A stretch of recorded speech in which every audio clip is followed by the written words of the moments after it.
Quand je deviendrai président, le temps où l'on traitait Israël comme un citoyen de seconde zone sera terminé dès le premier jour de mon mandat. Le décor est planté. Nous sommes le 21 mars 2016 à Washington. Donald Trump, alors candidat à l'investiture républicaine, est en campagne. Après 8 ans de relations tendues entre les États-Unis et Israël sous Barack Obama, le futur président des États-Unis compte bien changer de cap.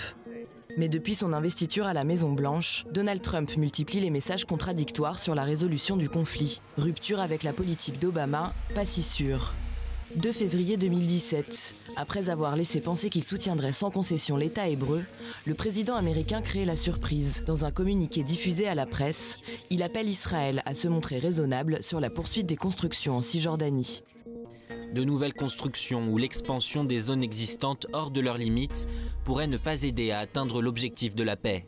Une stratégie qui lui permet, alors, de rester un interlocuteur légitime aux yeux des Palestiniens. Le 15 février 2017, quelques jours plus tard, le Premier ministre israélien est en visite à Washington. En conférence de presse conjointe, Donald Trump s'écarte alors des engagements pris par les administrations précédentes. La solution à 2 États n'est plus une condition pour la paix. J'ai longtemps pensé que la solution à 2 États serait la plus simple pour les deux. Mais honnêtement, si Israël et les Palestiniens s'entendent, je suivrai leur décision. 1er juin 2017, Donald Trump renonce à transférer l'ambassade américaine en Israël à Jérusalem. Il l'avait pourtant promis pendant sa campagne. Les Palestiniens saluent un pas positif et important. Benjamin Netanyahou se dit déçu mais garde espoir. Mais le 6 décembre de la même année, le président américain revient sur sa décision.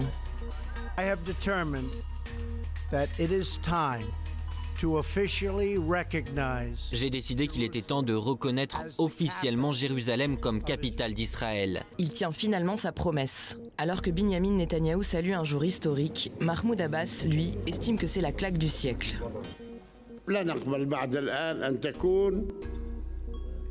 Nous n'accepterons plus que les États-Unis soient un partenaire ou un médiateur dans le processus de paix.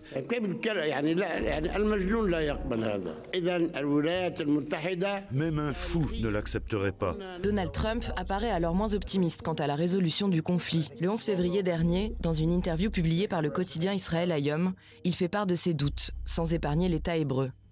Pour le moment, je dirais que les Palestiniens ne cherchent pas à faire la paix.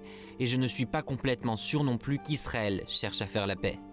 Mais le lendemain, le Premier ministre israélien annonce avoir entamé des discussions avec les États-Unis sur de possibles annexions en Cisjordanie. La réponse de Washington est immédiate.